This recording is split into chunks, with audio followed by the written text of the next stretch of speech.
Cinema చూసే వరకు ఏది రిలీజ్ చేయడానికి లేదమ్మా, రివీల్ చేయడానికి లేదు. అందరికీ నమస్కారం.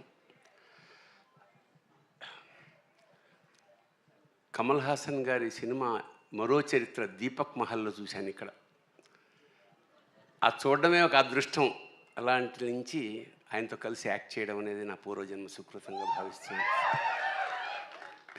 For that matter any artist మొత్తం భారతదేశంలో కాదు, యావత్ భూప్రపంచంలో లోకనాయకుడు అంటే కమల్ హాసన్.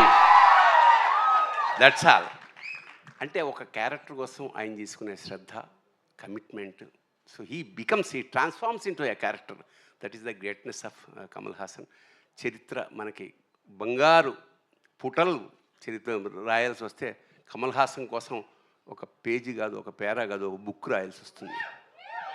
అలాగే మణిరత్నం సార్, ఆయన సినిమాలు చూసి పెరిగాం మేము.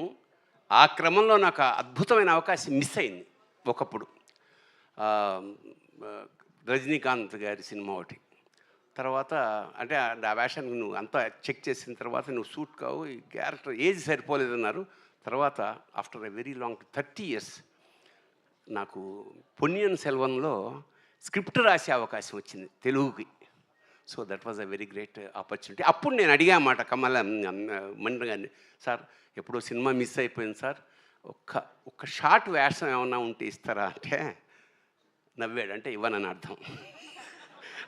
తర్వాత ఫోన్ వచ్చింది, చాలా పెద్ద వేషం, చాలా మంచి వేషం, వీళ్ళందరితో కలిసి చేసే అదృష్టం. మా నాజర్ గారు is one of my best friend in the industry. అలాగే త్రిష గారు ఫస్ట్ సినిమాలో నేను ఫాదర్ వేషం వేసాను త్రిష గారికి. సో థగ్ లైఫ్ అనేది ఒక యావత్ భారతదేశంలోనే ఒక సెన్సేషన్ క్రియేట్ చేస్తుంది, మనస్ఫూర్తిగా నమ్ముకుంటూ. Thank you so much. Thank you so much Bharani garu, thank you. And అలాగే మా నాజర్ గారికి మైక్ని అందించవలసిందిగా రిక్వెస్ట్ చేస్తున్నాము.